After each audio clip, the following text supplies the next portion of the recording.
Eu sou cliente da Genial há bastante tempo. E além da plataforma de investimentos que tem uma assessoria de excelência, eu também sou cliente de quem possui um banco de investimentos que é referência em privatizações e que é reconhecida como uma das principais comercializadoras de energia independente do país. Sou cliente de quem possui uma estrutura com foco no agronegócio, com presença nas principais regiões do setor. De quem tem a plataforma mais veloz e estável para os traders e que se dedica a promover a educação financeira. E eu também sou cliente de quem tem a melhor área de atendimento do segmento e que oferece tudo para eu resolver minha vida financeira em um só aplicativo. Se você também deseja ser cliente de tudo isso, abra sua conta na Genial. Olá, estamos de volta aqui com Conversa com o Zé Márcio. Tenho comigo aqui hoje um economista importante, sócio da Tendências Consultoria, Silvio Campos Neto. Tudo bem, Silvio? Muito obrigado por ter aceito o nosso convite. Um prazer muito grande ter você aqui conosco. Tudo bem, Zé Márcio? O prazer é meu. Muito bom aí poder falar com vocês, né? Dividir um pouco aí das nossas avaliações aí com o seu público. Um prazer aí falar com vocês hoje. Vamos conversar um pouquinho vamos começar falando sobre o cenário internacional, que temos um novo governo nos Estados Unidos, um governo bastante diferente, tanto do ponto de vista geopolítico, quanto do ponto de vista econômico, quanto do ponto de vista comercial, né? Quer dizer, temos aí novas tarifas, quer dizer, não utilização, quer dizer, da OMC como um tribunal importante aí das negociações comerciais. Silvio, como é que você está vendo aí essa questão? Como é que você acha que isso vai ter efeitos não só sobre a economia americana, mas sobre a economia internacional, sobre a política internacional e sobre o Brasil especialmente? Zé Márcio, esse é o grande tema aí que a gente tem que se debruçar, né, daqui para frente, porque isso vai ter implicações e desdobramentos muito claros, né, nos próximos anos. Eu diria que os mercados, os investidores, os analistas, né, no fundo a economia global está muito refém agora, né, dessas visões e dessas decisões do Donald Trump, que é uma pessoa ainda, né, claro, ainda uma pessoa imprevisível, né, sabemos das visões de mundo dele, essa cabeça um tanto quanto mercantilista que ele tem, né, de entender que o país vai ser mais forte se exportar mais, importar menos, né, uma visão aí de alguns séculos atrás e que foi totalmente derrubada essa visão aí ao longo das últimas décadas de globalização, mas ele vem de novo com essa agenda, né?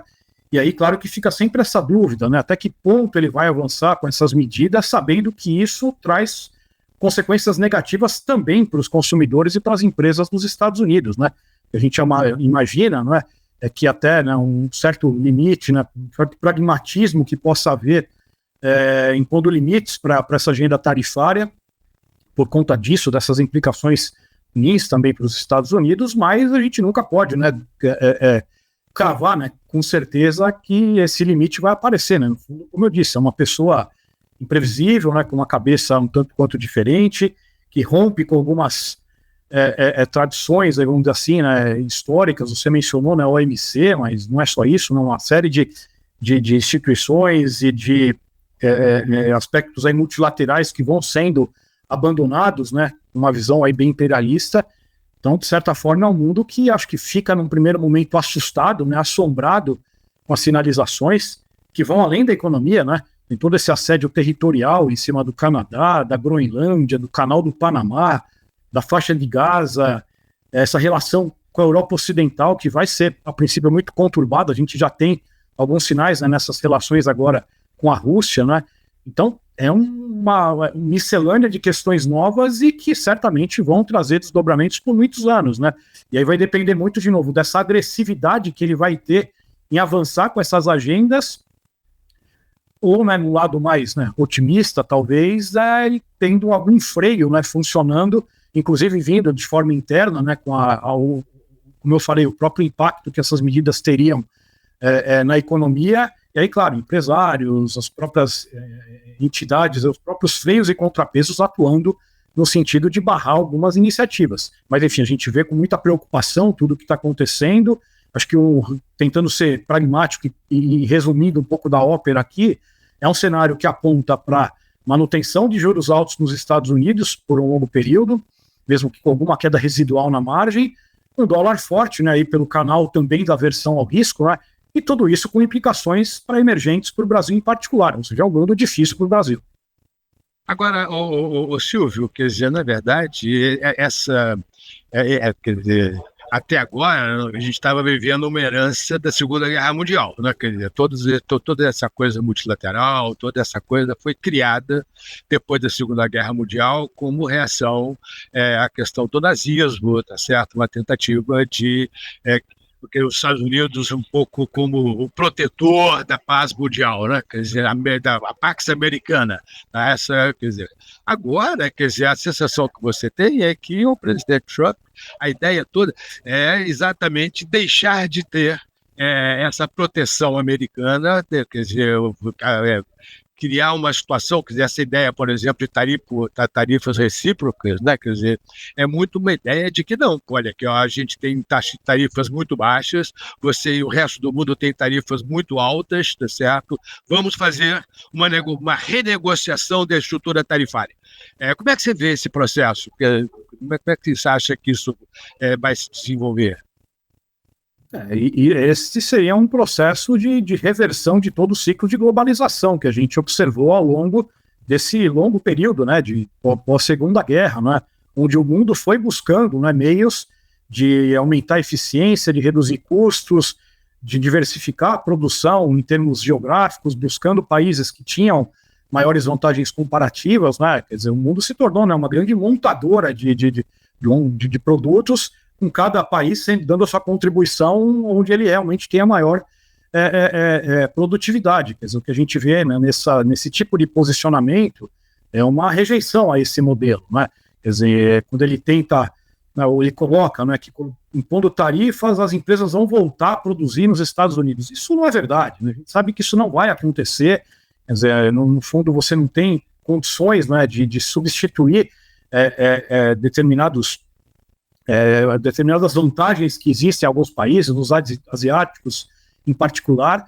Então, de novo, né, voltando à primeira parte da minha resposta, né, a gente tem dúvidas até onde ele vai avançar com essa agenda, sabendo que ela é prejudicial, inclusive, para os Estados Unidos, né? Claro que tem toda uma retórica envolvida, né, um público que ele pretende atingir, tem ambições aí, claro, do ponto de vista geopolítico, né, isso gera também muito ruído. Mas pensando em termos econômicos, né, essa tentativa de reversão de globalização, ela traz muito mais problemas do que soluções, né? Então, acho que até pela própria reação da lógica econômica, a gente avalia que por aí você vai ter um canal de contenção dessas medidas, né? As empresas que vão ser prejudicadas, empresas americanas, inclusive, importantes, que têm peso político, vão também se mobilizar para tentar, de certa forma, conter esse processo. Mas, de novo, é um período aí de 4 anos pela frente que a gente vai ter que, né, lidar com isso e certamente o mundo passando por uma fase bem conturbada. Não, pode ser mais do que 4 anos, né? Porque a gente não sabe o que vai vir depois do governo Trump. Né? Não vai ser ele, mas pode ser alguém com a mesma ideia, né?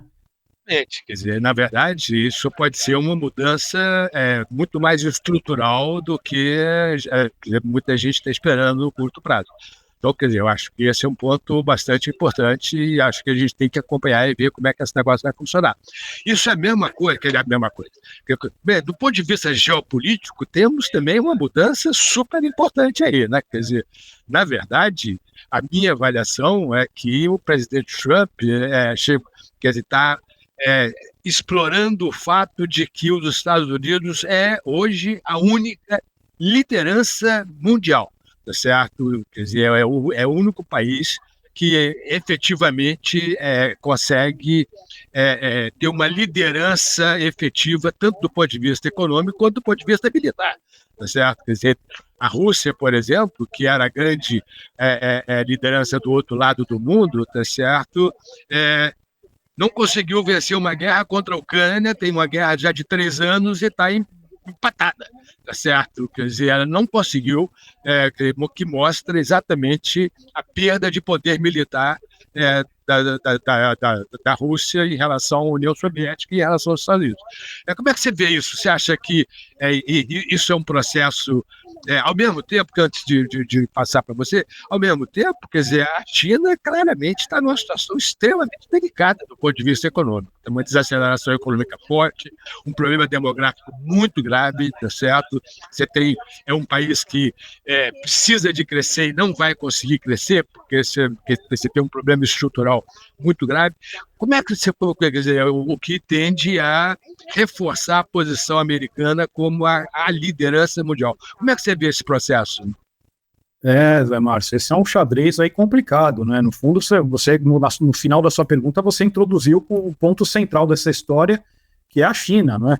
No fundo, imagino que essa proximidade, ou essa tentativa de uma aproximação Estados Unidos e Rússia também possa ter um pouco a ver com essa tentativa norte-americana de frear as ambições da China em relação a alguns outros países, como é o próprio caso da Rússia, né? No fundo, o que a gente vê que é um mundo, né, que converge para uma disputa cabeça a cabeça entre Estados Unidos e China nas próximas décadas, cada qual aí com as suas deficiências e fortalezas, não é? Mas você lembrou bem, né? A China tem uma questão econômica e estrutural importante a se resolver, né? A China cresceu muito ao longo aí dessas últimas 2, 3 décadas, muito baseado em investimentos internos massivos, né? Um país que tem uma poupança gigantesca, investindo aí 40%, 50% do PIB ao ano, e a gente sabe que esse modelo não se sustenta, né? O país precisa de um demandante final e a demanda interna lá cresce num ritmo mais fraco. E tem um problema demográfico aí já estrutural que, para curto prazo, ainda não é tão dramático, mas com o passar do tempo vai se tornar muito pior, né? Então a China tem que buscar também suas alternativas, né? E claro que o mundo é uma alternativa para a China, né? De você desovar a sua produção para outros países. E agora os Estados Unidos entrando aí de uma forma mais firme aí para conter um pouco do avanço chinês, né? Quer dizer, então é mais um tema aí que é difícil ter uma resposta nesse momento. A gente, né, acredita que essa disputa por hegemonia ela vai se tornar cada vez mais presente, né? Isso até pode respingar mesmo no Brasil, né? Através da questão dos BRICS, né? Talvez seja um bloco que cada vez mais tá indo na direção de se tornar um antagonismo, né? Não só ao mundo ocidental, mas principalmente aos Estados Unidos, né? E aí, claro que o Brasil, dependendo de qual canoa aí que ele tiver mais presente, pode ter um custo aí a ser pago, né? Então, acho que, de novo, né, a gente não sou especialista na parte geopolítica, mas acho que essa questão aí dos Estados Unidos e China, olhando aí para os próximos anos, é um tema central aí para a gente entender como cada um vai jogar nesse tabuleiro, né? E por hora, aparentemente, os Estados Unidos está tentando impor também um freio para a China, que está, como você disse, numa situação delicada, né? O modelo econômico a passar por uma transição, uma desaceleração estrutural já contratada, que eles, a princípio, no curto prazo, vão conseguir suavizar. A gente não é pessimista com o desempenho de China no período aí dos próximos 5 anos, mas claro que numa situação de pressão mais extrema com as tarifas comerciais, a China também vai ter um pouco mais de dificuldades mesmo já no curto prazo. Os Estados Unidos estão introduzindo uma tarifa de 20% sobre todas as exportações chinesas para os Estados Unidos. Quer dizer, isso é super importante. Isso afeta o Brasil, né? Eu acho que uma pergunta que já quer dizer, uma vez falando de China, como o nosso maior parceiro comercial, tá certo? Quer dizer, como é que você vê esse processo? Quer dizer, basicamente, quer dizer, com essas tarifas de 20%, como você acabou de falar aí, o mercado da China é o mundo. O mundo, metade do mundo é os Estados Unidos. Com as tarifas de 20% sobre as importações chinesas para os Estados Unidos, certamente nós vamos ter um desvio de comércio enorme, tá certo? Quer dizer, uma grande parte das exportações que irão para os Estados Unidos vão ter que ir para outro lugar, tá certo? E outro lugar é Europa, Brasil, tá certo? Não tem muito jeito. Como é que você vê isso, Silvio? Como é que você acha que vão ser os efeitos aí sobre a economia brasileira? Esse é um jogo delicado, né? De difícil arranjo, pelo menos de um equilíbrio que seja bom. No fundo, eu diria que pode ser um equilíbrio pior para todo mundo, né? Inclusive para os Estados Unidos, né? Eu imagino que o Walmart, por exemplo, não esteja satisfeito com essas tarifas aí de 20% que estão sendo colocadas, né? e outras grandes empresas também não.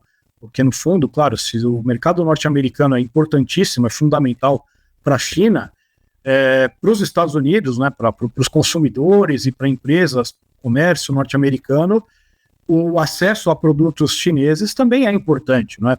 Então é por isso que, de novo, não é um equilíbrio muito óbvio para mim, né, achar que simplesmente ele vai colocar os 20% e só a China que se ferra colocando dessa forma. Também tem uma implicação importante interna nos Estados Unidos, né? Por isso que, eventualmente, daí também podem surgir alguns limites. Mas enquanto isso não acontece, fica um equilíbrio mais difícil para todo mundo, inclusive com essa busca pela China para, desesperadamente, para acessar outros mercados, né? Isso, na verdade, já tem acontecido, não chega a ser uma novidade, a gente já vê, até por conta da própria desaceleração da demanda chinesa, né? E aí a gente abre por segmentos e sabe do problema sério que eles têm hoje no segmento imobiliário, né? Que foi um dos principais condicionantes de crescimento das últimas décadas, né? A construção civil, né? Toda aquela construção de toda a infraestrutura de transportes, imobiliária, né? E claro, isso chegou já no limite, né? Você já está com essa estrutura construída e com excesso de capacidade, inclusive, principalmente no segmento imobiliário. Então a China também já vem tentando desovar produtos ligados a esses segmentos, né, para países aí ao longo dos últimos anos, né, máquinas, equipamentos ligados à construção, um efeito também que a gente já tem observado, né, na parte de metais, né, próprio minério de ferro, que acaba sendo um ativo aí de maior risco nesse contexto, e aí, claro, que com toda essa questão tarifária, isso vai aumentar vai espalhar para outros segmentos, né, para produtos de consumo, para outros insumos, né. E Europa a gente já vê também, né, sofrendo esses impactos, né? A indústria da Alemanha está andando para trás há 3 anos, né? Isso tem muito a ver com a competitividade alta da China, e a Alemanha não consegue competir, né? Exemplo típico, né, dos veículos, né, dos carros elétricos, que tem gerado, inclusive, reações dentro da própria Europa. E isso já está acontecendo e vai acontecer mais aqui no Brasil, né? Então é um equilíbrio difícil, né, de você enxergar algo que tenha, de novo, né, um desfecho positivo, né, para todo mundo, muito pelo contrário, acho que é um desfecho difícil, que você vai passar por alguns anos, em tese piora para todo mundo, até que você consiga, de certa forma, reequilibrar essa situação em bases um pouco mais sustentáveis. Mas, no primeiro momento, eu vejo aí com muita preocupação, né, as implicações disso para a China e, consequentemente, para o comércio internacional. Olhando agora para o Brasil, né? Vou falar um pouquinho sobre o Brasil, que acho que tivemos uma tempestade no final do ano passado, tá certo? Bastante complicada. Depois tivemos uma bonança no começo desse ano, né? Quer dizer, as coisas se tranquilizaram e tal. E agora, quer dizer, temos aí uma queda de popularidade surpreendente, né? Do governo e do presidente Lula aqui no Brasil. Uma queda de popularidade que ninguém sabe muito bem como é que o governo vai reagir. Como é que vocês estão avaliando esse processo? Vocês acham que o governo vai dobrar a aposta na coisa fiscal, tentar aumentar programas sociais, etc., para poder tentar reverter essa popularidade? Ou vocês acham que, pelo contrário, o governo vai tentar diminuir um pouco o déficit fiscal para poder conseguir reduzir a taxa de juros ali na frente sem gerar pressões inflacionárias adicionais? Zé Márcio, eu acho que essa saída positiva que foi a sua última colocação, eu acho que é pouco provável, né? O governo tentar, nessas alturas do campeonato e com baixa popularidade, pouco mais a 1 ano e meio das eleições, tentar a saída que ele deveria ter feito lá atrás, né? Lá em 2023 é que deveria ter feito isso, né? E hoje certamente estaríamos em uma outra situação. Mas agora, imaginar que vai se promover aí um grande choque ortodoxo, né? Em termos fiscais, enfim, em sinalizações aí de política econômica, acho pouco provável, ao mesmo tempo que também, para um outro extremo, também não nos parece óbvio, né, que o governo pretenda dobrar a aposta sem se preocupar com as implicações disso, né, ou seja, partir aí para um grande avanço aí de medidas fiscais, parafiscais, que vão rapidamente serem penalizadas pelos mercados, né, a gente sabe disso, que qualquer decisão torta nesse sentido, no mesmo dia, bate no dólar, bate nos juros de mercado, afeta a economia, ou seja, não dá tempo até as eleições de você colher os resultados disso, pelo contrário, vai colher resultados ruins, né? E eu acredito que a equipe econômica, em particular, tenha consciência disso. Imagino que o próprio presidente também. Eu acredito que talvez eles vão por uma saída meio intermediária, né? Tomando essas medidas pontuais, né? Como a gente viu agora nos últimos dias, né? Libera FGTS, é o pé de meia, é o Vale Gás, né? Você vai tentando contornar um pouco essa situação com medidas que você cria discurso, né? Ou seja, você pode vender essas medidas para a população e tentar, com base nisso, recuperar um pouco do capital político, mas ao mesmo tempo também não são medidas que não são bombásticas, né? Não vão chegar e mudar drasticamente a situação do governo, né? Então, provavelmente, o que a gente vai ter até o ano que vem, né, esse cenário, né, de um quadro difícil, né, para o governo. Claro que um país ainda polarizado, então, até perto da eleição, o governo pode até conseguir alguma recuperação, mesmo que parcial, né, desse capital político, mas num ambiente muito desafiador, né? A gente tem que lembrar que a desaceleração econômica mal começou. Quer dizer, o que se espera até o ano que vem é que a economia mostre um ritmo de crescimento menor do que a gente observou nos últimos anos, né? Mercado de trabalho, como a gente sabe, é uma variável defasada, reage por último e vai reagir ao longo do ano que vem, final desse ano que vem, com uma piora em relação ao que a gente viu também nos últimos tempos, né? Desemprego, a gente espera alguma alta já para o segundo semestre desse ano, mesmo que uma alta pequena, né? No ano que vem, aí rodando em níveis pouco acima de 7%, que ainda são patamares reduzidos, né? E a inflação, que acho que é a grande questão dessa história, né? Talvez explique uma parte relevante dessa perda de popularidade, inflação de alimentos, que para esse ano a gente não vê grande alívio, né? Nós projetamos 5,5% de IPCA para 2025, para o ano que vem um IPCA de 4,5%, que também não dá um alívio importante do ponto de vista do governo, ou seja, é um cenário difícil aí até o ano que vem. A gente sabe que tem dentro do governo diferentes diagnósticos, né? Se depender de alguns ali, certamente você manda as favas qualquer tipo de controle macroeconômico, né? E aí parte para essa saída de um populismo mais exacerbado, mas entendemos que ainda assim existe, não só na equipe econômica, e provavelmente o próprio presidente entendendo que não dá para ir por um caminho muito extremo, não é? As decisões vão se voltar contra o próprio governo. Então, acredito que ele vá por um caminho do meio aí. Não vai fazer nenhum grande ajuste fiscal mais daqui até lá. O que tinha que fazer, eles já anunciaram, né, no final do ano passado, mas também numa agenda mais populista, acho que eles vão indo muito pelas beiradas, sem partir aí para decisões que já, de forma imediata, se voltariam contra o próprio governo.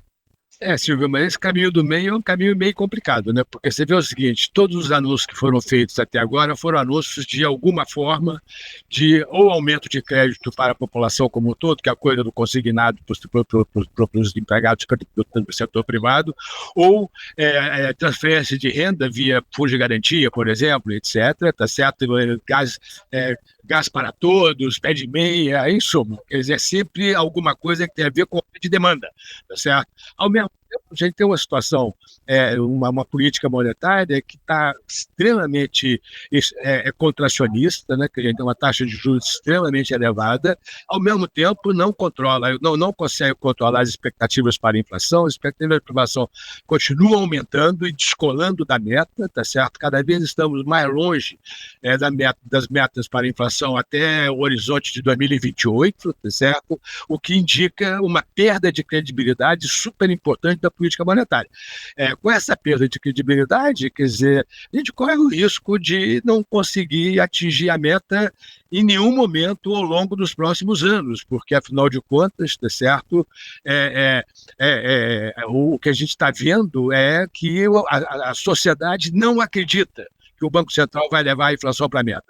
Mas essa questão do aumento de demanda decorrente desses programas, quer dizer, fica mais difícil ainda para o Banco Central conseguir atingir a meta. Você acha que, efetivamente, o Banco Central vai tentar atingir a meta com todo essa dificuldade? Quer dizer, vai precisar de uma taxa de juros próxima de 18% ao ano. Você acha que nós vamos chegar lá? Não vamos, Márcio, não vamos. Quando eu falei desse caminho do meio, não quis dizer que é um caminho bom. Na verdade, assim, todos eles têm seus problemas e esse também vai ter. No fundo, o resultado disso, a economia desacelera menos do que deveria, porque você continua dando muitos estímulos à demanda, a inflação cai menos do que deveria e o Banco Central não consegue reduzir muitos juros. Quer dizer, no fundo, o que a gente tem até 2026 é isso, é um cenário ruim, né? Quer dizer, o governo vai empurrando essa situação aí até o ano que vem, tentando manter minimamente uma percepção de que as coisas estão aí relativamente em ordem, né, para pelo menos manter um mercado de trabalho ali com desemprego baixo e tal, e chegar até a eleição, tentar ganhar e aí depois ver o que faz. A gente já sabe que 2027, seja quem for o vencedor, vai ter que partir por uma agenda muito mais agressiva de ajuste, principalmente nas políticas fiscais, né, na reversão de medidas que foram retomadas agora nos últimos anos, né, mas até lá não tem nada nesse sentido, né? O governo tentando manter a economia minimamente andando, sem deixar a inflação sair do controle, e aí o Banco Central, nesse contexto, sobe mais os juros, a gente acha que chega até 15,25, mas não vai conseguir trazer essa inflação para a meta tão cedo, isso aí está muito claro, né, nas nossas projeções, inclusive, né. Então, de novo, né, até 26 é um pouco isso, é um cenário ruim, mas com a economia não afundando, e a partir de 27, aí sim, né, seja quem estiver ali sentado à mesa, a cadeira, no caso, vai ter que tomar medidas muito mais drásticas. Mas nesse caso, Silvio, quer dizer, a gente está com um cenário parecido em 2025 de inflação. A gente está com uma expectativa de inflação de 5,7% em 2025, que é similar à de vocês, que é 5,5%, pelo que você falou. Mas a minha questão, na verdade, quer dizer, por que em 2026 a taxa de inflação vai ser menor do que em 2025, dado que o Banco Central, pelo que você está falando, quer dizer, porque a gente tem aqui, quer dizer, a nossa expectativa é de uma taxa de inflação em 2026 de 6,5%, ou seja, aumentando em relação a 2025, porque nós não acreditamos que o Banco Central vai perseguir a meta.